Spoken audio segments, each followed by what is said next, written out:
Spider-Man. Oh, hey, we're live. I don't know if I'll Well, follow you, but I like to sing that, when I'm doing chores around the house or in the shower. we're in the shower doing chores. In the shower doing chores. Ladies and gentlemen, it is Friday night, 7 p.m. Pacific time. This is Pixels, Plastic, and Ink. We are excited. We got a hot topic. We have a hot topic for you all, and it is everyone's friendly neighborhood spider, Spidey himself, one of the most popular superheroes of all time. We're going to jump into the thick of things, talking about Spidey, the future Spider-Man. There's tons of rumors, Spider-Man 4, Spider-Man Deadpool, Spider-Man toys, but we will also talk about one of Spidey's arch nemesis and probably the most famous symbiote, and that is Venom. The Venom movie is approaching. There's Venom horse and Venom frogs and Venom butterflies. It's Venom, Venom, Venom. Dr. Brantley's super excited. So am I. Lots to talk about. It is Spidey and Venom tonight. This is Pixels, Plastic, and Ink.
Well, before we go any further, subscribe, hit like, drop a comment. We appreciate your viewership, and it only helps the channel grow. We are on our way to 2,000 subscribers, and all of you have been part of this amazing journey. So thank you very much, gentlemen. How are you all on this fine Friday evening? Very good. I'm doing all right. How's everybody else doing? Oh, I'm good. We got Darth Moocher in the chat. We got Meeks in the chat, hopping in on a Friday evening. So let's jump into things. There's, everyone's talking about Spidey. He's literally everywhere. Anytime a Spider-Man toy drops, it's like one of the hottest toys in the Marvel Legends realm. And now Venom, man, there's a lot of buzz. Could this be the next good thing transitioning to Disney, or is this going to be one of those iffy Venom movies? Two of the most popular characters in Marvel. So without further ado, this is Spidey and Venom.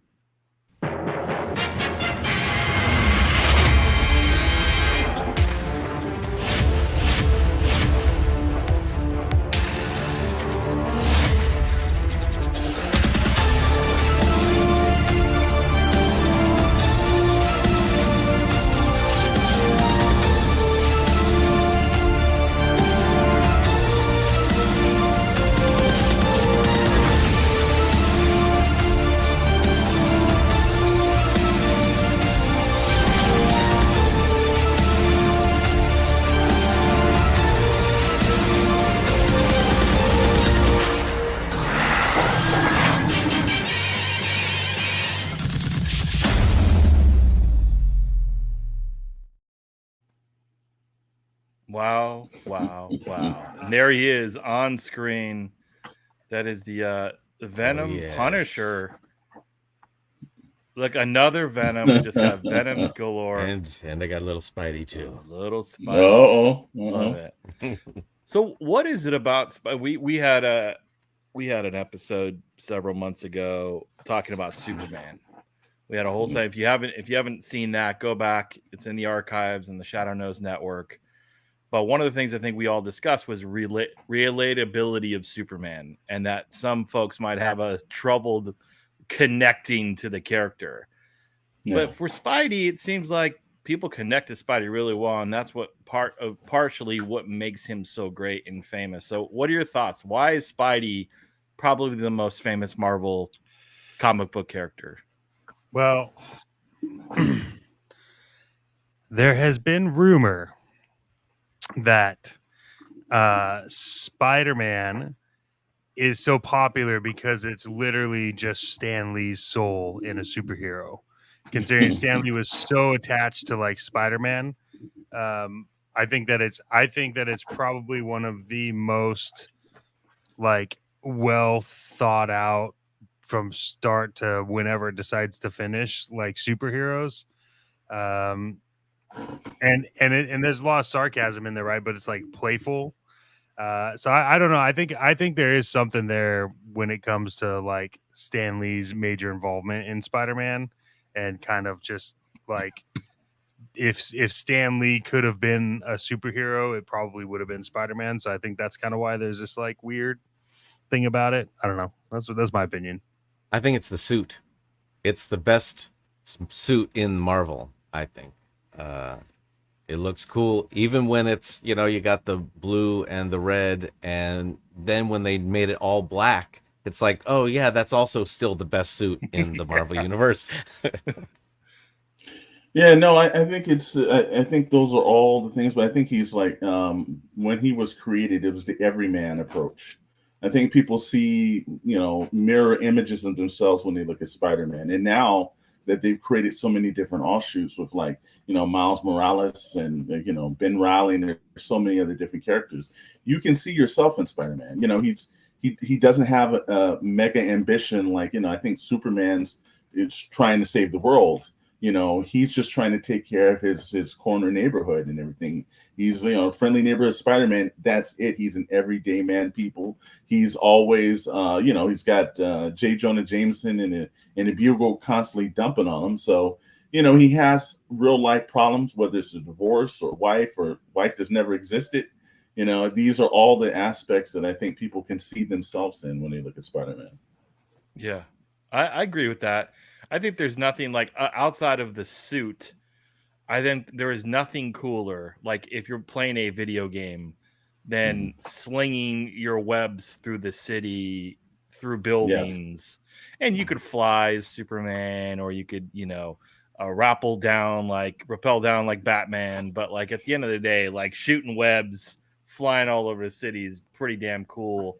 And the way they did that, the first Raimi Spider-Man was really cool because we had never really seen that pulled off in that way. But there's no question Spider-Man just is the dominant force in the Marvel universe, which is interesting because in the MCU, it was really Iron Man that kicked it off. Mm-hmm. And now as things progress, Spider-Man's the cornerstone to like the MCU now.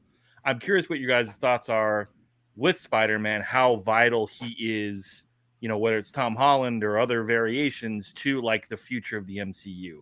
Or is it, again, it's Downey Jr., it's going to be Iron Man, is it Doom? Like, that's the big question, right? Is Spidey still going to be at the center of this all?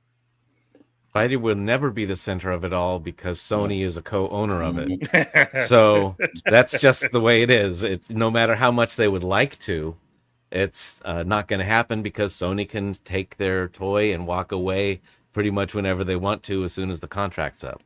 Yeah, that's true. I think it's not even at one point. Let's be honest. Disney will have the opportunity to buy Sony. Sony keeps putting out stuff that they're gonna do. There's gonna be a $10 million merger coming soon. It's not gonna last long because these guys are making dumper movies. They're like, we'll take everything but Madam Web. You can keep Madam. We don't need that crap. But when I think the future is vital. I think that you have to move away, especially now that they were gonna reboot the entire universe, because we all know that's coming with this whole Doctor Doom scenarios. Is coming in the end of the variants.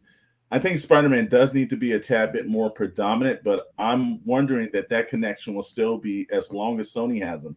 they're going to have to put that efforts and try to nudge the people at Sony to do better, like, IPs with that Spider-Man version, and maybe they can put their influence like they have done with Tom Holland in these last 3 movies. So, but they can't keep Please let us help tear you. this character. Yeah. So I don't know why they don't accept help, but they need it with everything else. The only things that really work are those Spider-Man movies. Yeah. I agree with Darth Moocher. Part of it is the villains. Yeah, there is no question, right? Like Batman's got some really cool villains, but the Spideyverse, Sinister Six. Oh, the Senate. I mean, it's just incredible how many, and it's like even I was thinking about, like, have they done Black Cat really well? Not yet. They haven't. But like how amazing they could do with that. Like Kingpin really hasn't been introduced in the MCU with Spidey involved. Sure. It's, obviously Daredevil, like a Doc Ock obviously is pulled off really well, but there's so many other, Scorpion and Shocker and Rhino, like, some have been dabbled upon and others could just be far and away much better. We haven't seen really Carnage effectively with Spidey. And then I think everyone's waiting for, will we see Venom? We saw it once before, but will we see this version of Sony's Venom merge with the MCU, Disney's MCU, Spidey? I don't know if we're going to see that. Quick and Small just said the Wrecking Crew too. Yeah, there's so many great. He has, I think, Spider-Man and Batman have probably the 2 best rogues out of all the comics, and it's like, these Spider-Man villains are always well fleshed out and everything. Even some that are pseudo villains, not villains, but I think Sony has a ego problem, and they don't see, look, they're running Ghostbusters in the ground. They've done that whole Last Dance with Venom. It was going to be the Last Dance. They're destroying all of these. No one wants to see the villains other than Chet. I know Rad and myself today watched The Penguin. If you're going to introduce villains, you should do it on a small screen and give it time to work. But if you're going to do something like Craven and you're going to try to explain this gentleman in 2 hours, but yet he's the focal point, no one's probably caring about that. It's just like Madam Web. No one cared about that. No one cared about Morbius. Even though they had, Leto's a great actor, but the cast they assembled around him was junk. So I just think it's just ego. I think they have to understand, and look, Paramount didn't see this happening. 20th Century Fox didn't see this happening. There's a lot of companies that's going to be merging. MGM finally took the bullet over to Amazon. They're not going to be around if you don't start making better fiscal decisions with these characters. Yeah. Who's the best Spidey villain? Come on. Who is it? Well, we know what Chet's going to say. What is Chet going to say? Yeah, Mysterio. I have no idea what Chet's going to say. I mean, Chuck Norris, Steven Seagal. No. Did you say Mysterio? You know it is. Yeah. Yeah, I mean, like, look. What? But is it MC? He was going to say something different, and then you're like, oh, you know what? He's right. It is Mysterio. Okay, let me clarify. Maybe we stick with MCU, right? Because instead of comic books, it could be what's the best villain in the MCU, in the Spidey MCU, Sony Pictures? Who's the best villain? Green Goblin. For Spider-Man, Green Goblin. I mean, Defoe. Poof. Is his trusted best reliance. Although I will say, if we would have seen a little bit more Michael Keaton's Vulture, I would have, because we all know Michael Keaton's got the acting chops. I would like to see that character evolve way more into the villainous side of things. But but they've done a good job of all the on-screen villains in this version of Spider-Man. I'm not talking about the previous 2 versions, but this version of Spider-Man, even the characters that we don't think is going to be monumental, they've done a great job of making them very different, yet also relevant. Yeah, the villains actually got, at least most of them got to, in the last Spidey movie. Yeah, were able to recover a little bit. Like Jamie Foxx, it was like the Electro was kind of iffy, but he came back. I'm like, oh, he actually did a really good job in this last one. Like and Doc Ock, man, Like he's also Alfred Molina is like amazing in this last film too. They really pull it off.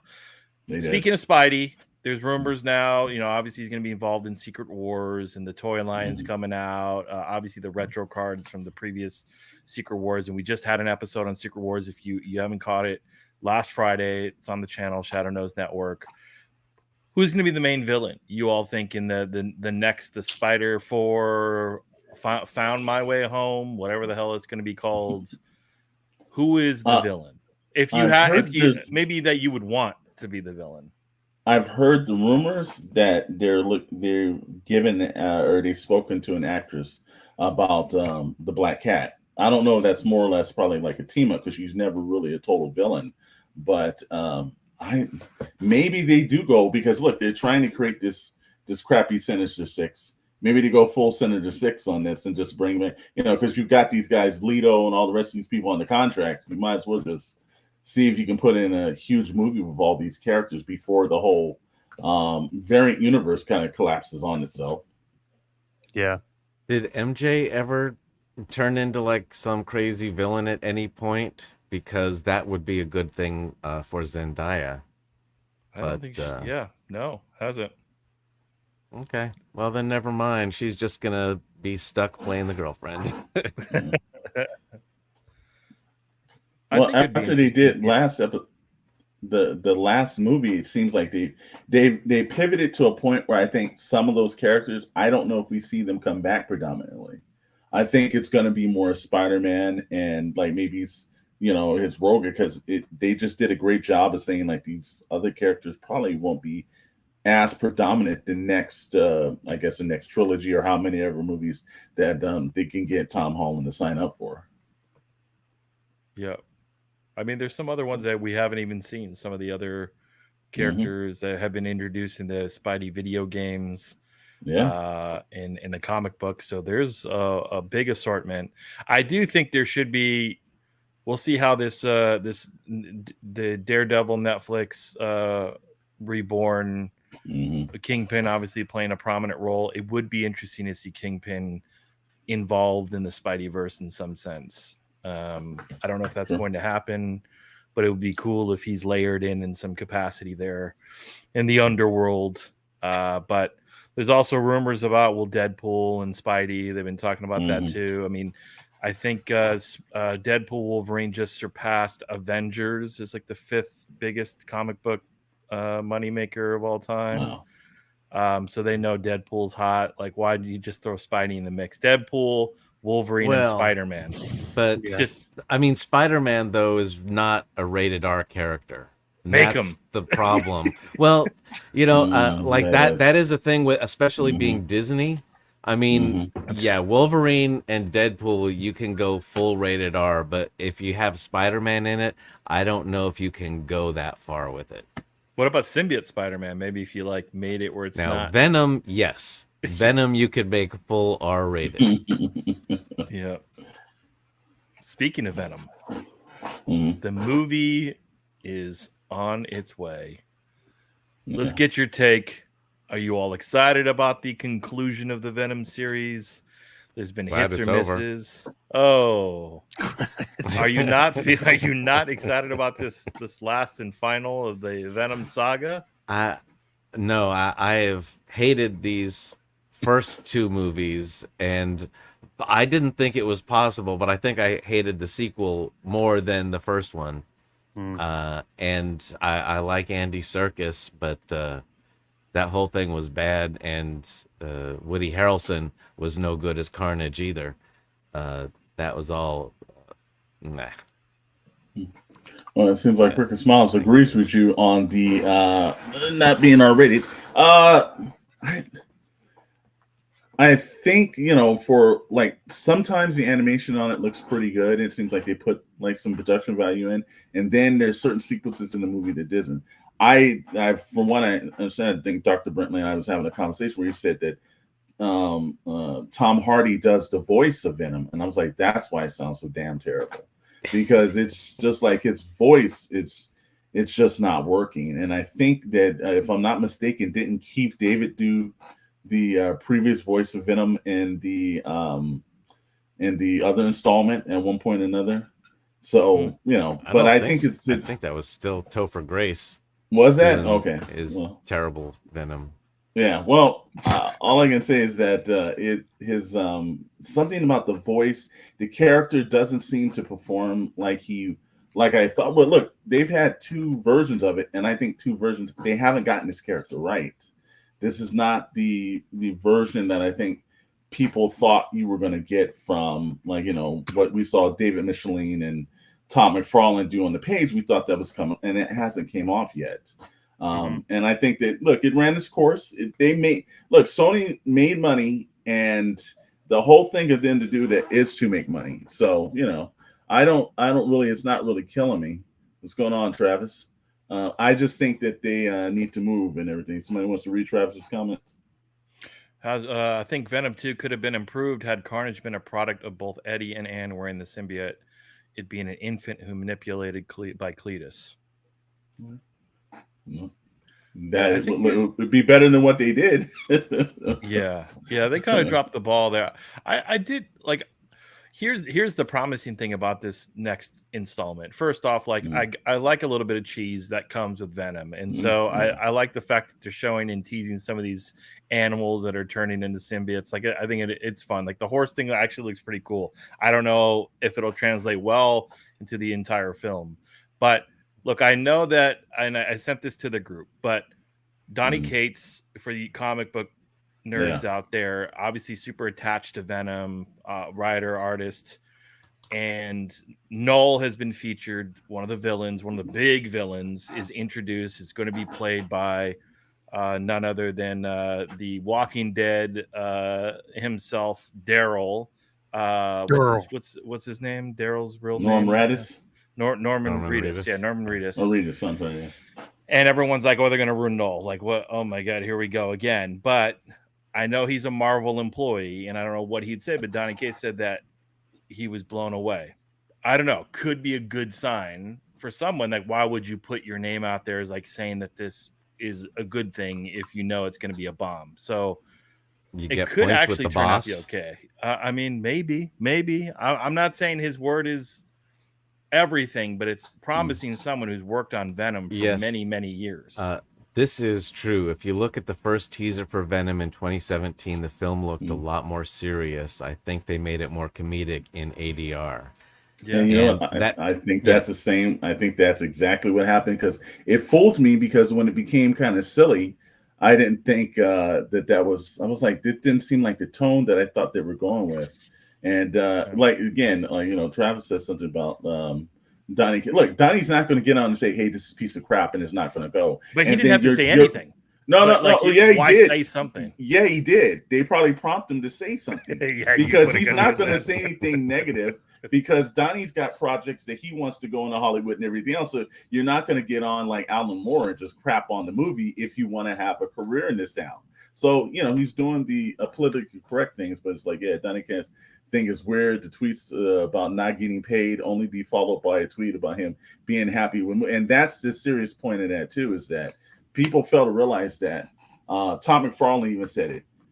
He had created a character for it was one of the, I think, Challenges of the Unknown, and that character was for DC Comics, and he said the paycheck that he got from DC Comics was damn near twice the amount of money that he got from Venom, and apparently it's a $2,500 check that Marvel cuts them.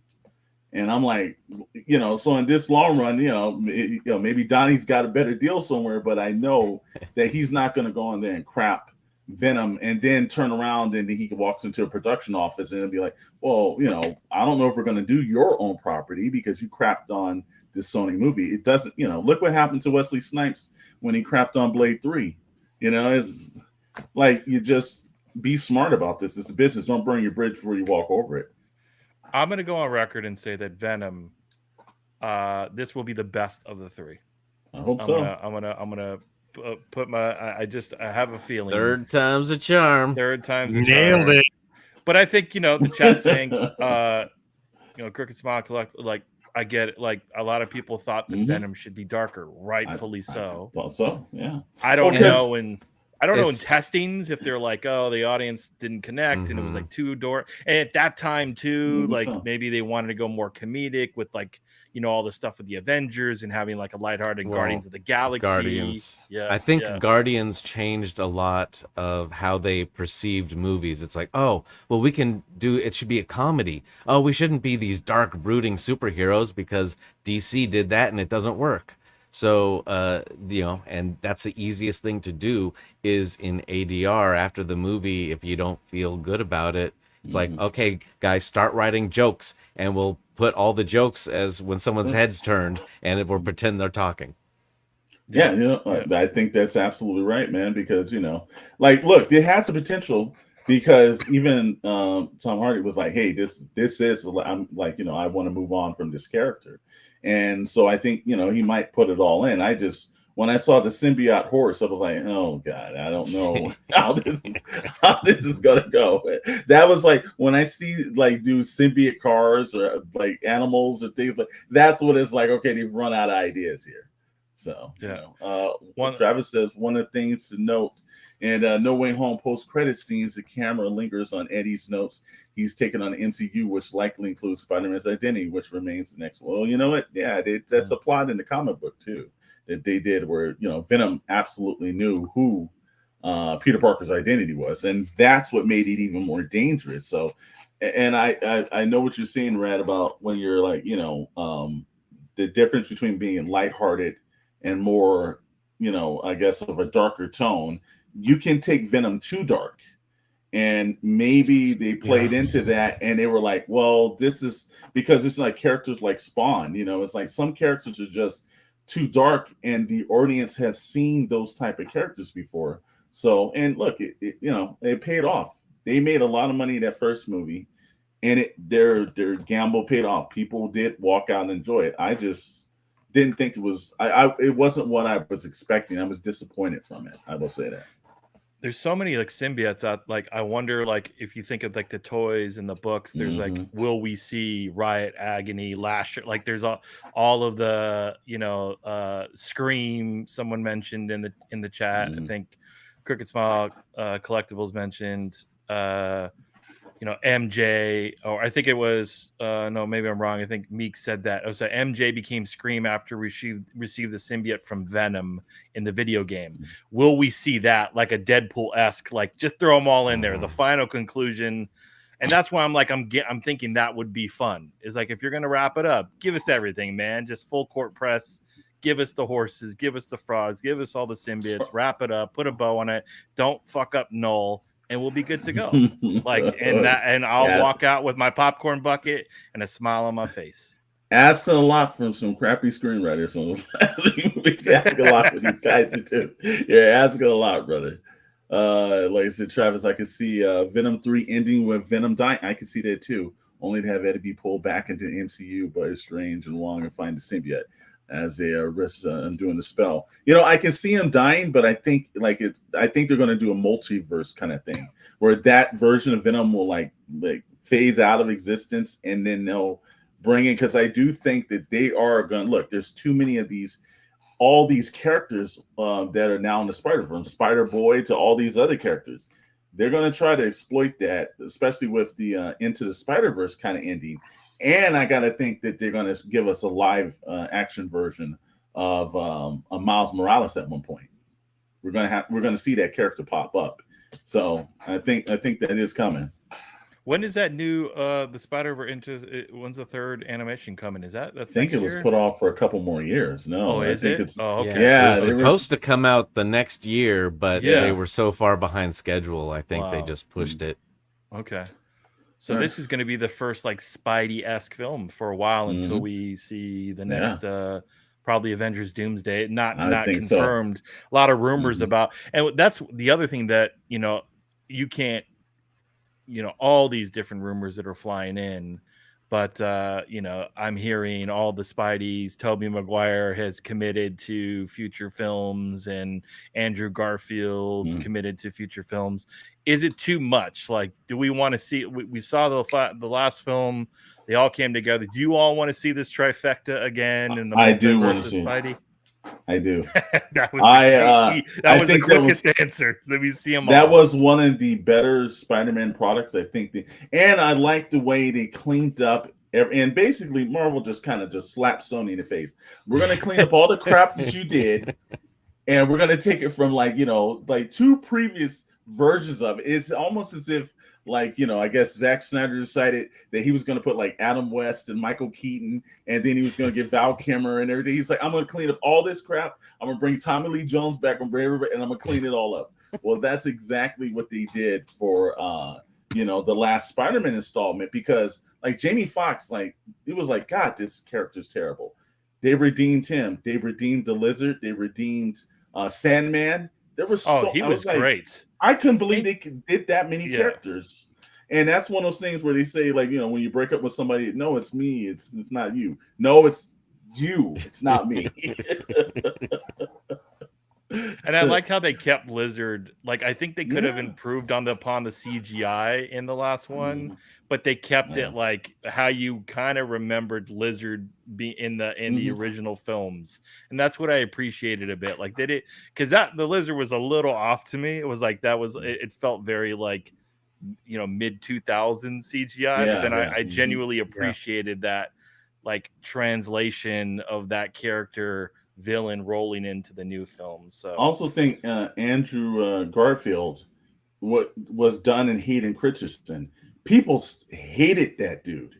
Like, he was just like when Hayden Christensen was after he had done the Star first Wars. 3 people were like, oh, this guy can't act, he sucks, and everybody was pissed. And the same thing happened to Garfield. People were like really digging him, like, this guy screwed up Spider-Man. And like both of these gentlemen in the last couple of years had great redemption stories going back to characters that people basically, was annihilating them over. So I thought that was really nice when I saw that too.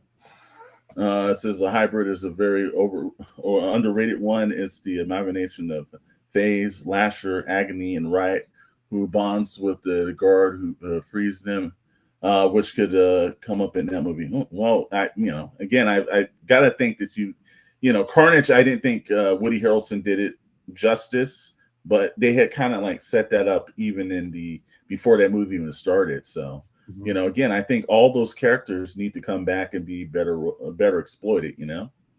Yeah. What about Space Venom? Will we ever see Venom in space? Got a feeling like it's again. Give Sony time. As long as they have the license, they will keep making them. We'll see baby Venom. We'll see. There'll be every Venom that you could think of. Dog Venom. It'll be showing up. Don't you worry. They're going to exploit that Spider-Verse out. So we know after Avengers Doomsday, it's Secret Wars, and we don't know what version of Secret Wars it's going to be, but there's going to be there's indication that it'll be some tie-in to the original comic books. Again, we talked about this last episode on Shadow Knows Network. If you're not subscribing, subscribe now. Click like, comment in the channel. Helps the show grow. We appreciate you tuning in. But when it comes to Symbiote Spider, which is a main feature of Secret Wars, like, who plays that Spider-Man? Which of the actors? How does that all work? How does that all intertwine? I'm just curious. Like, is it Holland's role, or will he kind of phase out a bit in some film? And that will be like, there's a lot to like unpack here, and I'm hoping they have this big Bible of information, because man, it's gonna be a little wild, right? Like, to do all this stuff, and I can't even imagine when Kang was involved, all the shit they had written out. They had to scratch all that out, and they had to redo it. So, I don't know. I gotta be cold before I even go to the first one. I just got to do this because this is like so right but so wrong. But I at this moment, I guarantee you he wishes he had a symbiote. I can guarantee that one. I guarantee that one. I would not put it past Sony to bring out Diddy Venom. You never know. They're desperate. They're desperate. They are desperate. So I think it's going to be Tom Holland. You think so? Yeah, I think, look, Tom has, he still has that good quality. I don't think people are tired of him. In fact, I think the last film actually boasted him a little bit more.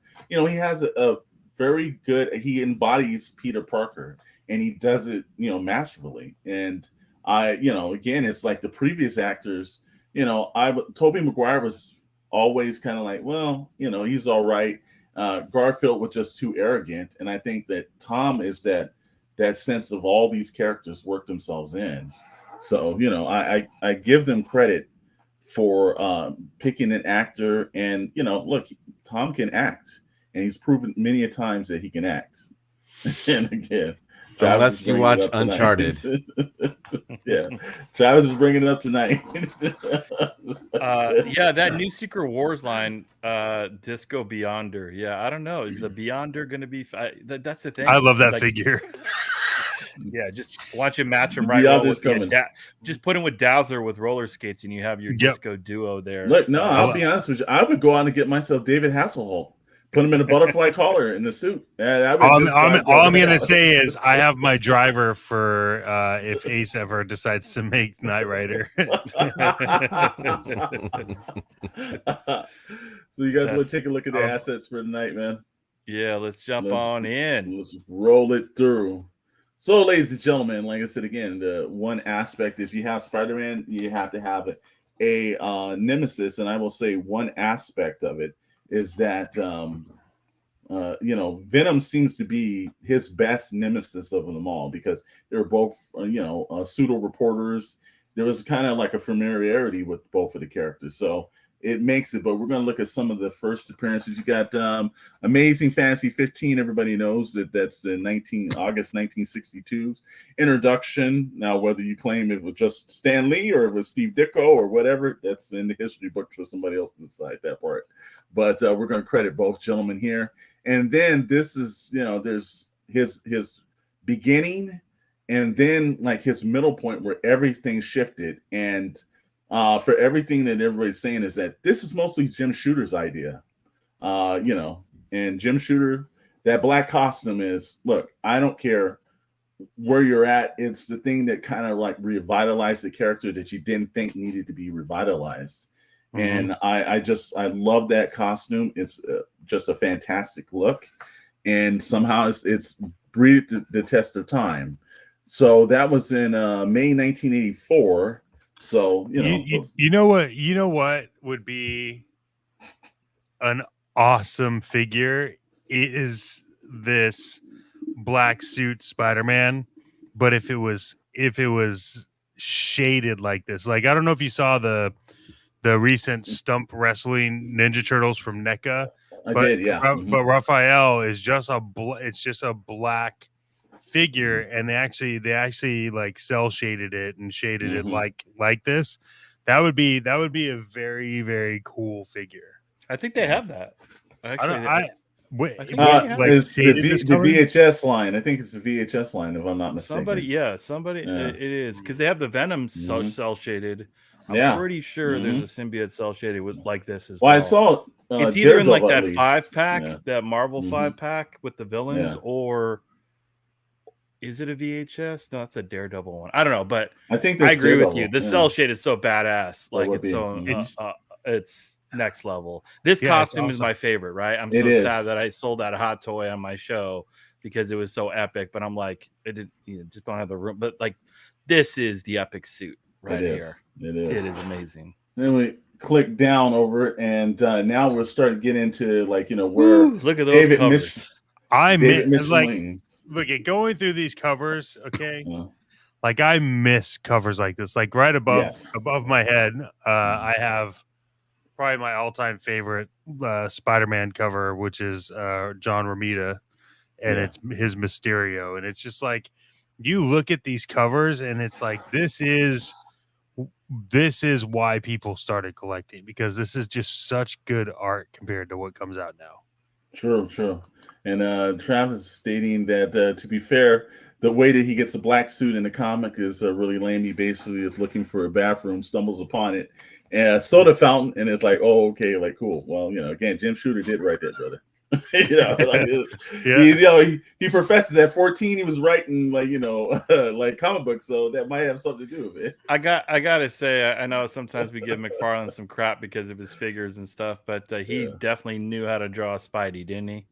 Yeah, he did. Oh, yeah. He Yeah, he his did. Man, I have a Man. few and Venom, like his Venom, both of them. Like he's got to be my favorite artist when it comes to Spider-Man. Spidey and Venom. Yeah, Yeah. there's something like classic about it.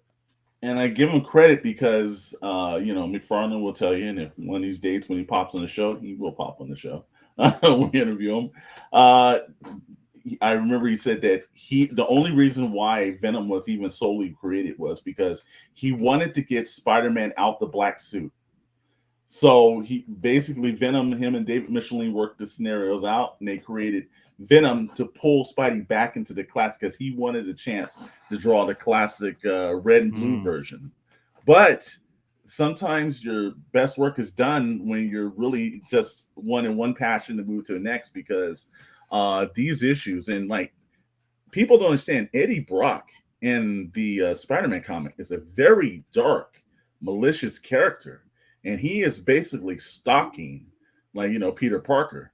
And that's what made it interesting, because most of Spidey, other than the Green Goblin, most of Spider-Man's villains are not as hands-on, where you say that they're going to really kind of take it out. And also Travis states one aspect here, and I'm going to disagree with him on one. I'm glad that you love Eric Larson, but like I said, McFarlane's the top, I think, when it comes to it. I would say probably the currently John Romita Jr., but if you're going back to the originals, I would say, you've got, John Romita Sr., Steve Ditko, you've got some Sal Buscema, you've got some great guys in the past that drew those characters extremely good, but, I give it to the point and everything. So, but those are the issues right there. If you have those issues, and we'll say this on the point, you're living pretty, because those issues are constantly going up. None of these issues are falling out the point, and people don't understand that that 299 technically is his first appearance. A lot of people think it's 300, but it is 299. It's just a page. But if you've got these issues, well, you're sitting on a possible retirement thing where you can get, purchase a boat or something else at one point, because it's going to pay off for you somewhere down the line. So from there, we're going to flip that over to got the 4 actors, and we put this in a category. We didn't add any, animated actors. And yes, Nicholas Hammond is going to be on that list, because of the one factor of it is that technically, if you were old as Dr. Brentley and myself, you saw this guy on the Family Film Festival damn near at least 3 times a year. So that was our Spider-Man until, another 20, 30 years later. But he gets forgotten about, Yeah, rightfully so. He gets forgotten about. Hey, man, hey. It was not a good show. It's about time. 1977, this man was climbing up the wall in 1977. That show made the Incredible Hulks for Ferrigno look like the current MCU. You know what I mean? Like, so let's just be very They were clear. like, man, look at the graphics on this Hulk. Who's your favorite Spidey? Who's your favorite Spidey here? And if you say Nicholas Hammond, I got questions. No. It's like, well, Tom Holland? people fail to realize, Tom Holland. Yeah, it's Holland. I think he's done it. I think he's done it the best so far. Yeah, I think Tom Holland, for the simple fact that, like, when you think of Spider-Man, he's like Tom Holland's age, with his attitude, with the sarcasm, right? But in the movies, they always make Tobey Maguire Spider-Man stronger. Yeah. Oh, see, now here's the man after my own point and everything. He's got a point. You don't remember that last movie, The Dragon's Challenge, where Spider-Man fought ninjas? Like, you guys don't remember that? I do remember. Then you should, like I said, then Travis and I are the only ones that live life, brother. Because you have truly not seen anything until Spider-Man fought 5 ninjas in the hallway. Way better than Daredevil, by the way. I do think it was a one-take scene, though. I do think Andrew Garfield was underrated. I think his acting performance he didn't have a was really chance. good. Yeah, But I think Tom Holland is the classic. Like, that's that's who Well, you'd want as Peter Yeah, Parker. Garfield looked like that Mark Bagley Yes, he did. Spider-Man, Yes. which was, like the look was great. It was just he had terrible material to work with Yeah. because Yeah, it's the true. same guys that are screwing up Star Trek currently, So And also, let's not forget he did have Jamie Foxx help him take that blunder down. And then what? Paul Giamatti and a couple. No, that wasn't Paul Giamatti. We don't talk about he did. that. So Hey, there you go. when So, I say you can't blame Rhino, him. like Rhino has not been done yet. Let's just be very clear. Okay. And see, Oh, that's it. Crooked Smiles agrees with me again. Like I said again, if you guys don't remember Saturday afternoon before cable, when you only had with VHS and UHF, damn straight Spider-Man became your friend, bro. UHF. Okay, here's the thing: Venom 3, or Craven. What's going to be the better film this year? Craven. I'm gonna say Venom. I'm gonna say Venom 3. I'm gonna say Venom 3 because you can say it if you want to.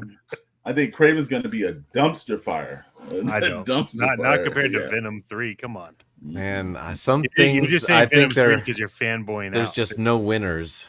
Well, true, how is Craven gonna be worse than You're Venom forced 3? to. I can tell you right now, Russell Crowe. Yes, Russell Crowe and his accent right off the bat. Okay, Russell Crowe plays a Russian father. That's all I needed to know. Give me Venom 3. Also, he's right. I would say that before I watched, the amazing, the Marvel Hour, Spider-Man and his NBC. amazing friends. I remember. Yep, he's absolutely right. That was like your before, any of the, that they kept that show on like Saturday morning cartoon for 20 years. That's a great 3-pack. Marvel Legends 3-pack, by the way. It is. If you haven't seen that one, it has all 3 of those and like the Iceman, the Iceman look and feel of that cartoon series. It's awesome. Craven. Okay, see, so you all think Craven's gonna Venom 3 is gonna be better than Craven. I think he's gonna be better. Man, you are all Craven. Because they'll put money into Venom 3. Yes. They're cheaping out every corner they can on Craven, I tell you that. Russell Crowe is playing a Russian dad. Effects. I mean, come on, man. I mean, you could have got the guy from John Wick to play that character. Why? Like, just rehash he did such a great that role, But, and it looks like they're also going to do a Madam Web on this one, where he's not going to be Craven until the very last moment, and last scene maybe, and up until then, it's just going to be him going through his feelings and trying to get a suit. Now, here's the thing. Travis did explain this, and I'll tell you, if there's anybody on this panel that knows about cheating people and showing the ending in films, that'd be Dr. Brentley. I feel like we're seeing the ending of Craven in the trailer, that shot of him sitting in the office chair and shooting that dude into the wall with an arrow. It feels like a final shot. And again, that's how you know it's a bad film, Travis, is when the ending is revealed. And so many of Dr. Brentley's former company suckered me into doing that. It's rising. It's sad too, because like Craven is a really great villain. And this could have been something we just briefly talked about the Penguin series and how good that is. Yeah. They could have taken Craven and did something very similar in series form to develop a character for future Spidey films. But instead they threw this, what I think will be pretty bad film. If you just focus on Craven as the one villain in a Spider-Man movie, then you have time to develop the character and make him as dark as you need to be for that movie, and not setting him up for things possibly in the future. That means they're probably going to play it as safe as possible, and not really. Well, they are introducing Rhino in this movie, but it's not the Rhino. I don't know what version that is. It's not the Rhino that we know. Well, it's kind of hard. It's kind of hard to put a dude in a giant rhino suit on the screen. Like, I don't care. Unless you take it back to like 1995, you can't put a dude in a giant rhino suit with a horn on it. It just looks idiotic. I don't care what they do. That character just doesn't translate well. They need to kind of update him there a little bit. Yeah, but not the way they did with Giamatti, because No, that not with suit Giamatti was either. terrible. Yeah, I That was promise true. you, Craven will not be as good as Venom 3.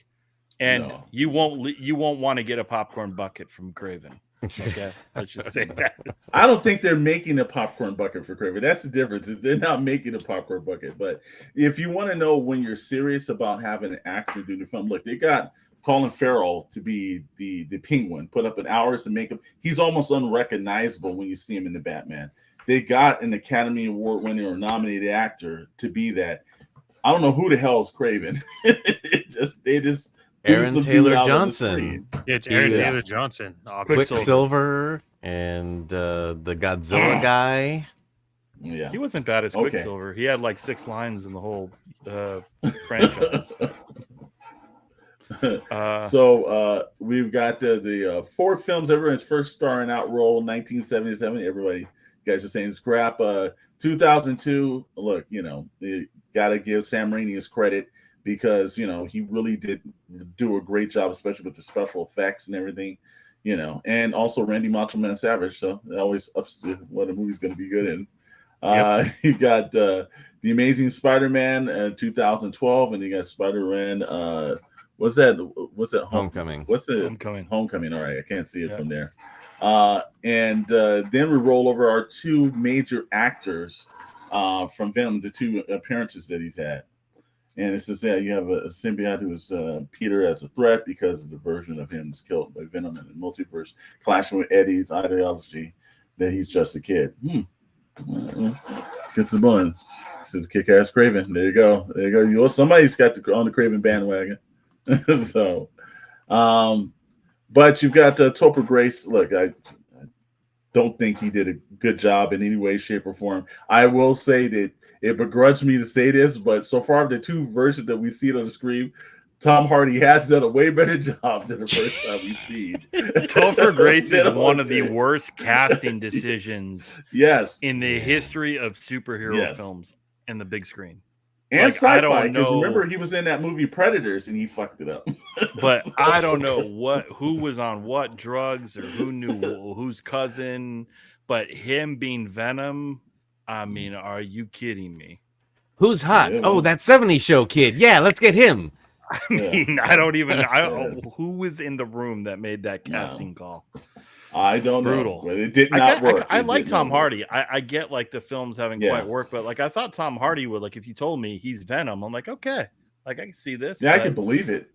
Been some ups and downs for sure.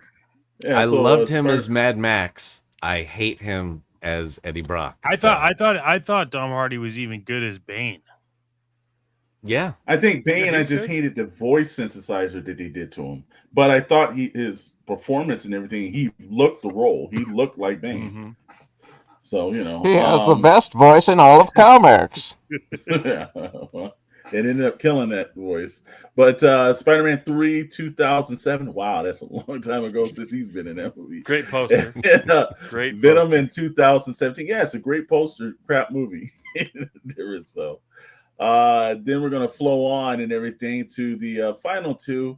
I'm gonna give it. We're rad. I do believe that the last film is probably gonna be the saving grace compared, because I think that second movie, they took a downhill spiral from the first one, and I didn't think that was even possible, but they made it possible. So I think so you got Let There Be Carnage, and that was the name of the box office receipt. 2021. And and I think August or October 25th, if I'm not mistaken, that's going to be dropping for the Venom. We will not be doing a watch party or going to any theaters to see that. But if you guys all want to do that in the chat, let us know. Let us know how it goes. But I don't think we'll be going out that night. So from there, we flow into some of the things that we recognize from a line that was probably one of the best toy lines that we didn't know that we would miss, and that was Toy Biz. And so they look, if it's not for Toy Biz, I don't think like we even get Marvel Legends today. Like Toy Biz was like they were doing characters that were like, you know, the obsolete characters. A lot of people thought there was a lot of X-Force characters, X-Men characters, a lot of Spider-Man, the villains and everything, that they really, for the first time, all were put into like a universe, Hulk and everything else. So I love the Toybox line, and their line is so good that they're repeating the actual card backs almost 25 years later on a brand new line, because that line was so iconic. I have to say, though, I did hate the web suction hands. I did not like this version. I thought that was That's why bad. I got the enemy tracker version, but the big suction cups on the hands look stupid to me. Yeah, I think so. Let's go over comments. Yeah. No place where the figures you can get those figures. I do know a place, and it's opened on the weekends too. We're gonna get that information out and everything. So you should put that in the chat and everything, because I know a lot of Toy Biz lovers are looking for that kind of stuff right now. Again, you're looking at some of these great figures. Look, Venom, they did all these characters great. You know, like I said, again, Carnage was a character that you didn't think that any main line would have done. There's you look, there's Mephisto in the back right there, or yeah, I think that's it. Then you got Green Goblin, Hobgoblin. There's the good version of Kraven right there. so they've done thus far on the retro card backs, the new ones. Mm-hmm. They've done most of these characters. They have yet to do a Doc Ock on a retro card of the new retro cards. And they just teased, which everyone thinks the head sculpt on the last Hasbro event is Chameleon, which is obviously right there to the right of Spidey. So I'm wondering if that's coming. But like everyone's like, where the hell's the Doc Ock? Like, why are what are we waiting for? Well, that same might thing be like back, the next Hammerhead event too. The Hammerhead has been done, and I haven't seen Kraven retro wise. Yeah, they did. They did. So you did on retro card back. Oh, yeah. Okay. Right. Yeah. Okay. Yeah. And then they, so I don't know what's going on with Doc Ock, but obviously one of the most infamous characters. But I love Hobgoblin, man. We're going to see a Hobgoblin in the films. Come on, I would like to see that happen. I would definitely like to see it. Then we're going to roll into the Marvel Legends. There it is. See, there's the one that Chet was talking about. Yeah, there you go, Chet. Oh, yeah. And I can't believe that's not in your collection, brother. You're slipping. It is now. It will. Yeah, it's got to be made. It's got to be purchased. Like it's going to be purchased. Don't worry about that. But there's the 85th anniversary. I have zero restraint. Everyone knows this. Yeah, we do know this. But a lot of great figures. Look, the articulations are great. I love the different lines. Now you have the standard Marvel Legends line. You have the VHS line, all those great kind of like retros, and then they have the retro card backs that have been coming into play. So if you're into any of the Marvel Legends, if you're a guy that just likes to have the old school packaging, it's there. You like to have the VHS and the great artwork, especially a lot of comic book work on that, or you just like the new age packaging to actually display your characters. It's all there. I give Marvel credit, or Hasbro credit, for doing that. You know what's wild is I didn't really even like pick up on the VHS line until I saw one in person, and then it just became like my absolute favorite line that Hasbro did. Just because of the way that the figures are, like it's probably one of my favorite Wolverines. The Cyclops is awesome. I mean, there's so many. It's awesome. It's good stuff. No, I didn't know they did this. So yeah, he said, and in the 1994, the last we saw both MJ and Venom, they were sucked into a pool. I remember that they left on a cliffhanger, and then they did that. I think it was Ultimate Spider-Man or something, where he was in a completely different costume and a different piece of animation and everything. So, yeah, it's like, but I love all the ways they've done with Hasbro's line for this. And I know we were talking on Toybox Chronicles that there's a rumor that they're shopping the Marvel Legends to other companies. And look, I don't think Todd, like his McFarlane's work especially with so many IPs. Now, his earlier stuff before he had this many IPs was great. When It's he was starting to Todd's lack. Toys? No, I'm talking about like before he got really the DC line. Todd was Oh. producing still very good figures, but I think he's overstretching himself But- because the quality of some of these characters aren't working now for him. So I think if anything, and we've talked about this, and I know Rad, you said that like Jada, there's a chance for them to possibly do Yeah. Marvel Legends, but I mean it's kind of convenient that the licensing is coming up, and then all of a sudden Uncle Todd is making the statues Mhm. now, and they're good. The statues are good, but I mean no one wants to pay that price. But Yeah. if Uncle Todd did do the Marvel Legends line, it would have to be at the quality and level of care that he does the high-end multiverse line. Sure. Like, and if he did that, then you know, I mean, Yeah. we've talked about Toybox Chronicles. Like, yes, the DC multiverse toys are not always the best, but you also have to give credit to Uncle Todd because he does push the boundaries to make the action figures better. I mean, like he does do that, and so it's I'm open to the idea, and I like the idea that this is even a subject because like it's just gonna either make Hasbro make the figures even better to like keep it, or competition. If Todd can come in with like some sample runs of what he would do and they're epic, like it'll be hard to miss. I'm gonna disagree with my Toybox Chronicle mate on this one. Is that here's the reason why? Because the Marvel Legends team. Now, look, there's problems with the GI Joe team at Hasbro, the Transformer team, and we know the Star Wars team. There's a lot of problems when it comes with them. But the Marvel Legends team loves Marvel, and they push a lot of the characters. And you can tell when there is an absolute joy to work on something. You see that with their, all these different characters taken from the comic book line and everything else. Todd doesn't love these characters, and he doesn't love the DC characters. They are just another IP for him to take in.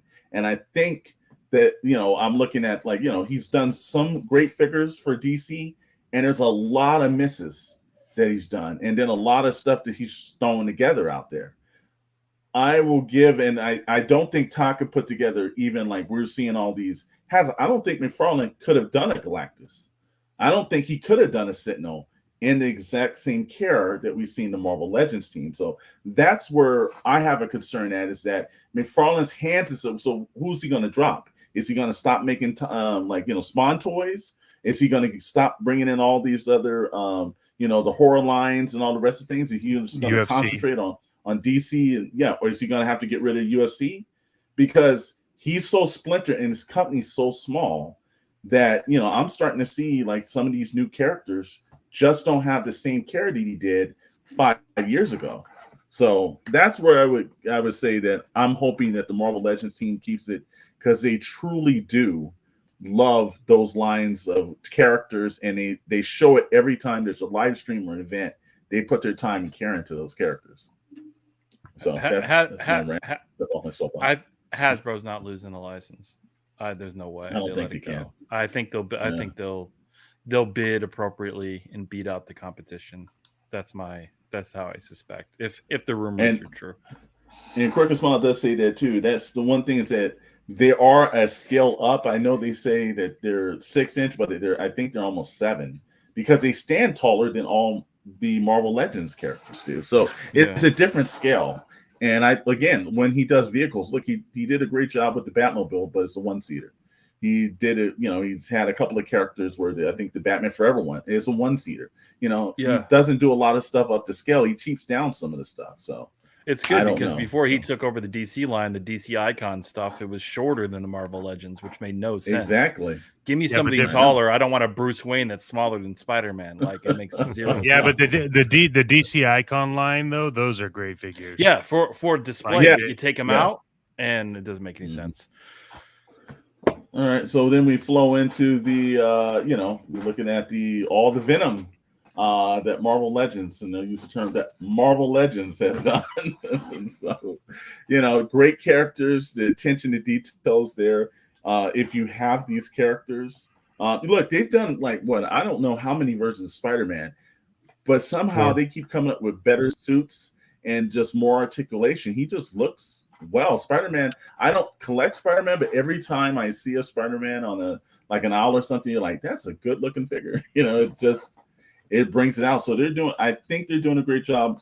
I'm hoping they're going to pay whatever they need to pay to keep that line going, because that makes sense. So that brings it to just if we're talking about certain characters from the screen. Who can we see next? What can we see pop up and everything? Well, Miles Morales. There's Spider-Boy. They haven't exploited him yet. Like I said, I'm sure they got down on the line. Coming. Yeah, I'm Spider-Boy figure. They teased that, whatever that was, like not the last Hasbro event, but the previous one. Spider-Boy for sure is coming, and it's a hot comic. So no question about it. There's so many different Spider variations at this point that we'll see. The Spider-Verse, certainly that film franchise has definitely unlocked the doors for future films and things. So I know Chet's waiting for that Spider-Punk Scotty Young series as at one point. So that'll be. I'm sure they got to give it to him. He's the only guy that could do that. So. Marvel Legends needs, they're so good. And then you look at the best Spider costume, in my opinion, outside of Symbiote. Spider. It is, there's a difference. There's a lot of great. Again, there's so much when they say Into the Spider-Verse. There are a lot of especially since we lived a majority of our lives with only him in the red suit, the black suit, and now Venom is there's two different. So now there's I don't know, dozens of them, but they've done a good job over the years of exploiting this character and, bringing this to light. So, that ends us on that. Please don't mess up Null. Yeah. That's all I ask. Don't do it. And Travis says for the 2018 Predator movie, Prime One Studios did a statue of the stupid Iron Man Predator suit at the end that I paid an ungodly amount for it just because it was hilarious. And,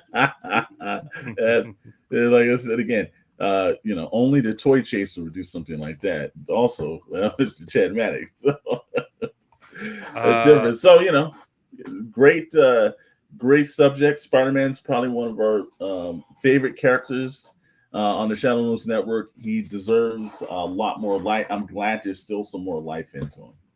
Yes, I 100% agree. And again, I'm going on record. Venom 3 will be better than Kraven. I know you all Kraven fans out there in this show. I can't believe you're all leaning the other way. No, don't lump me in there, because let me just say, there's a reason that you delay a movie for 2 years, okay? It's not because it's good. All right, well, we'll hold Alex and Chet accountable for their actions when the time of the movie comes out. The future is bright for Spidey, and I'm sure we'll stay close to things as they unfold. The beloved character, Peter Parker, and all his variations, for sure. Should we jump into pop culture news? Are we at time? Should we save that for another time? Hey, what do you think, gentlemen? Let's just run with it tonight. Let's do it tonight. Let's do it. We'll do quick updates in the world of pop culture. Shadow knows news. There you go. We've got Zack Snyder. When he said hell freezes over, and I guess it's not as we walked over it. Zack Snyder is back at Warner Brothers. Of course, obviously, if anyone's seen Dr. Brentley and my Rebel Moon one, we knew that was going to be a possibility. So, well, we knew that Amazon was not a good future for him. Yeah, no, it was not going to work. So, he's getting ready. He has said this actually as a quote that we're just getting ready to dive in and get into work on it. Super fun. I love the world, and even just as the preliminary meetings we've had talking about, what if this happened or that happened? Just a lot of it, just really fun, and to go, wow, it's a rich standard. It's similar to the Twilight of the God, which is on Netflix currently right now, in a weird way, as far as there's a lot of underpinnings. And he's talking about the 300 series prequel. He is set to write some episodes, to direct some episodes, and to produce it along with his wife. The main thing I'm hearing from social media is everyone saying, "Please God, don't write them." So, it's like, I think they're right on that. I think if he keeps it to directing, I think if he keeps it to producing, he does a great job. But I think his writing is a little bit oversaturated on some stuff. So let's hope that down. So it needs to keep that stylized look. They did not do as good in the sequel, Rise of an Empire, I didn't think. But as long as they've got that cool look, it should be nice. All the stuff that they did add. All the stuff they added to 300 to flesh it out, I thought was really good. Well, again, they're probably just bringing them back to get the look right. And look, he's a great filmmaker when it comes to visuals. It's the storytelling part that is kind of this click, but that comes straight from the Hollywood Reporter and Screen Rant for us. And then we're thrown into, if you're going to the New York Comic Con, like they say, the boys are back in town. Technically, everybody's been by Mr. Stevie, who is the senior design director at Hasbro and a favorite amongst a lot of fans, because he was the guy that write the ship on a lot of stuff there. He says Ghostbusters will be cleaning up the town in the NYCC. Keep your spooky eyes point. Now, about 4 or 5 months ago, they dropped a teaser for a 6-inch HasLab Ecto-1. So, we might see that come to fruition at, if they're going to do it, they're probably going to do it at either LA Comic-Con, which I doubt that's happening because they're making this announcement for New York Comic-Con. So we're definitely going to see something pop up from that. So easily funded. And then that's an easy fund. You drop a Ecto-1. Absolutely. And of course, Darth Mucho says, yes, I would buy that. Yes, I would buy it too. Yeah. Well, that's going to get people that don't normally buy, these kind of HasLab toys. So just gonna be a bummer that I have to buy another one. That's right. Hey, we'll buy them as many. We'll buy them as many times. Yeah. Somebody put in the comments on our community section. Don't you guys just buy everything? Pretty much. Yes, correct. You are correct, sir. We do. And sometimes they're hate buys. Like, screw this, I'm buying it. It's not going to be good. Then you get it like, damn, this does look good. Yeah, exactly. So, you showed me, take my money out. This was by Rad that popped it in. This is one of those things that we do. We all have a group message today. And Rad hit this over to about the Splinter Cell. Now, this is the one thing I will give. First of all, I didn't think of Tom Clancy outside of Amazon because they're supposed to be doing a Rainbow Six over there. They're doing Jack Reacher. I would have thought that, Paramount would have kept that, but they're keeping their option open. Splinter Cell, there's a great trailer online that they're showing this animation for. It looks great. If anyone's seen the Terminator animation, Netflix is kicking it up a notch in animation. And I got to tell you, right when I saw this animation, and thanks for sending it over, man, I was like, you know what? I'm going to be watching this show because most of the Tom Clancy work is really good. And I can't believe they're doing that in animated format. Yeah, this is one of my all-time favorite games, by the way. Yeah, great that's video what makes game. it cool. You got Luke Schreiber, and you got a pretty decent writing team here. So I'm excited to see. The animation looks cool. I want to see more, but I think it has strong potential. Animation is alive and well across multiple different platforms and streaming services, which is great to see. And so now if you're anywhere headed to the theater and everything like that, and you want to roll out with something, well, you can roll out with the Transformer 1 actual, popcorn buckets. This phenomenon has been happening lately. You see how I just got that in. Like I said, they've been rolling with this phenomenon lately. It started with the Doom bucket, and look, it has made our theater experiences a little better. I don't know if too many people are going to the theater, but they're damn near walking in, grabbing a bucket, and leaving. Hey, so this is the worst attempt at a popcorn bucket. This is no trash no, can. I've Now seen at the dollar this is store. AMC. This is AMC. I Now, don't we all care. understand that You AMC. could- No, AMC's a notch above. I mean, give me crap, Megatron ahead with popcorn in it. Like, what the Okay, hell's well, the hey, problem here? now, our buddies over at Cinemark. Now, see, they got the preliminary things from AMC, and they were like, "No, we can't go down that level. We got to level it up." So when you look See? at these guys now, Better, but still you not. know, I don't know. I'm still. come The on, Bumblebee you is got good. the Bumblebee neck hanging, like eating popcorn out of his head. Come on, man. Was It's this right Indiana there. Jones and Monkey Brains? Yeah, no, come on, man. Look, Deadpool, I don't know how the hell they're putting Wolverine. popcorn in that. Deadpool Wolverine set the standard. I've seen teasers of Venom, Alien. This is a failed attempt here. Yeah, I mean, first of all, how are you going to eat the one that's Optimus Prime just in his head Maybe right just here? dump it It's out like, or something. Or, I mean, I don't know. cradle it like a baby. I have no idea. These are going to be sitting on the shelves. I'll be honest with you. No one's. Yeah, look. There a couple of years ago, I didn't even know this because the craze hadn't really. But there was a Fast and Furious version that was a Charger that lifted up. But then for Rise of the Beast, they actually had an Optimus Prime in the semi format with the back of the trailer as a popcorn bucket, and then you could put your drink in the cab area. And I was like, I didn't even. That was before the craze started with Dune. But this is cool. Rad also brought to light today the Venom bucket, and I didn't. By the time we started rolling this, I didn't put that in asset. But the Venom bucket looks really cool. I think the Venom bucket is as good as Deadpool, and I think that will probably sell out. And also, you shed the light one thing too that on what's that at AMC.com, right? That they had put the Batman spotlight up for which it lights up. I've seen it all over everybody's YouTube pages. That's really cool, but that's up right now, so that's looking good. It's for the new. I would 100% buy a giant Barbasol can. I'll be honest with you. 100%. I can see them doing that too. Mm-hmm. I can see them doing that. So again, like I said, for all your news, check SKN News. So that's it. Like I said, hit that too. So that's what we got this week. There's a lot of great little novelty items that you're putting back and forth in theaters.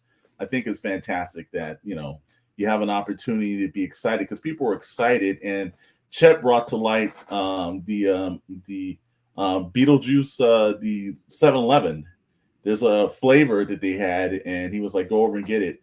It was actually pretty damn good. I think it's like Fanta, but it was pretty good. It was. I don't know what it's supposed to taste like, but that was kind of cool. I didn't get the collector's cup because I was like, what?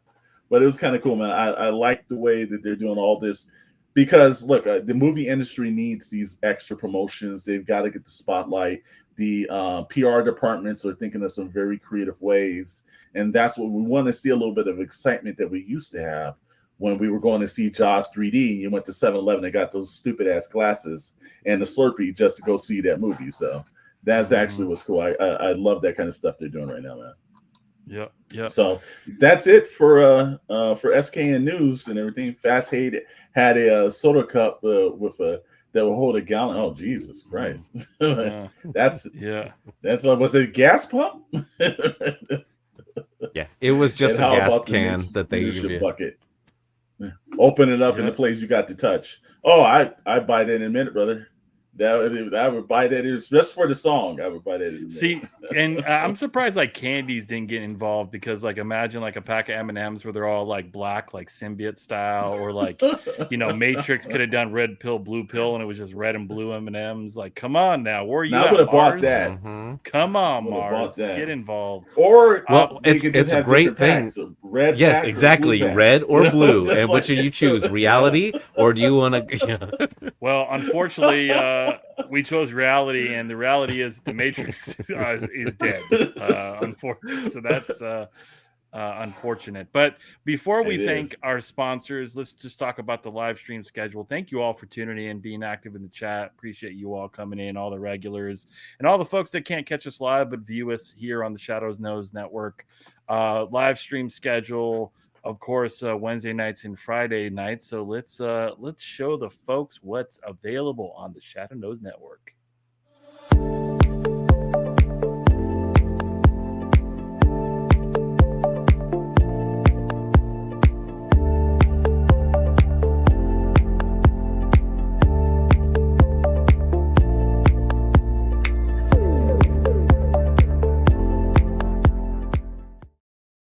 Amazing. And yeah, we got our kind of our brother network in the Starlight Digest and the Fallen Fett. If you are into Star Wars and all the things, the old, the new, all the toys, please go to that channel, follow the podcast, and it's really amazing to see. And for someone who's into Star Wars but not as deep into that, I mean, if you want to learn all the things, the lore, characters, definitely tune in. And then Toybox Chronicles every Wednesday, 7 p.m. Pacific time on Shadow Nose Network.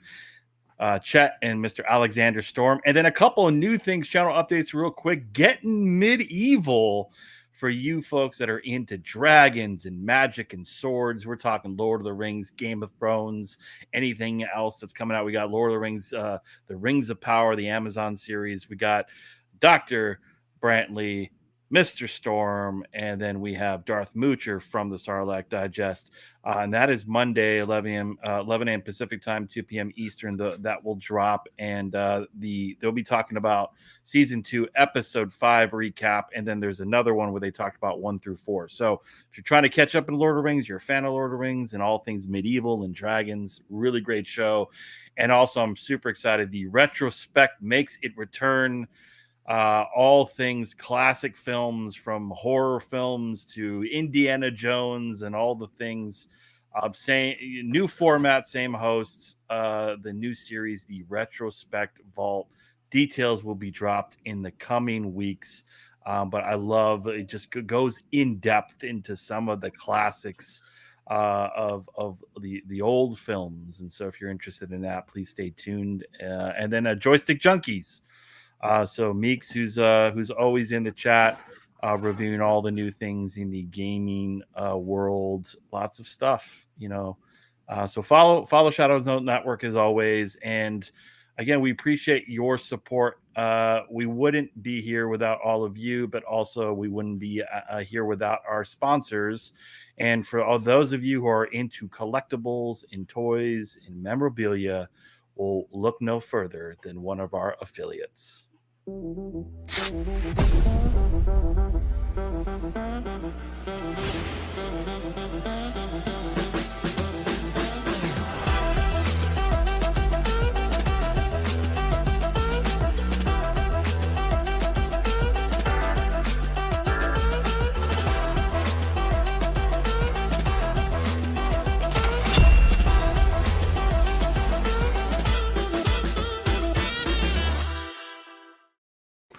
Amazing. Hey, thanks, Darth. Thanks, Travis, for tuning in. And we wouldn't be here also with our first ever sponsor. If you're looking for like the mom and pop shops, the stuff that's hard to find, that's not new, it is none other than Toys versus Games. Toys versus Games.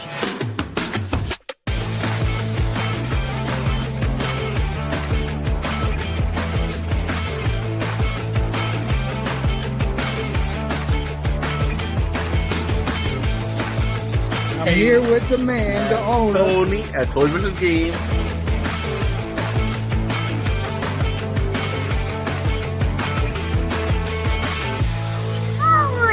Versus Games. Oh. And we have an exciting announcement that we announced. We now have a new partnership for you comic book collectors, comic book heads out there. There's comic book collectors here, all of us.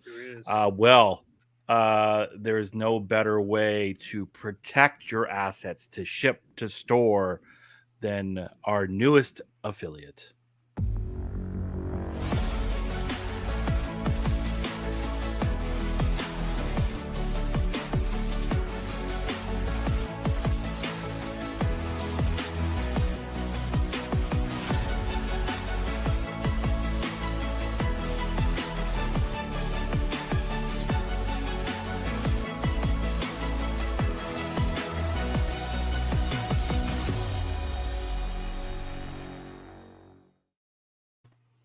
Oh, amazing. We appreciate the new partnership picking up. And if you missed those, if you're looking to order any of those supplies or toys or pre-orders, all the discount codes are in the YouTube channel chat. So take a look at that. But what an amazing episode, gentlemen. Any last thoughts before we wrap it up? I'm good. Yeah, not going to be watching Craven or Venom in the theater. I gotta order my Gemini comic supplies, man. 10%, man. That's I can't tell you how many times every day I pay over that price. So that is worth it for just that, bro. 100%. Well, thank you all for tuning in. We will see you next week. Stay tuned to Shadow News Network. We'll see you later.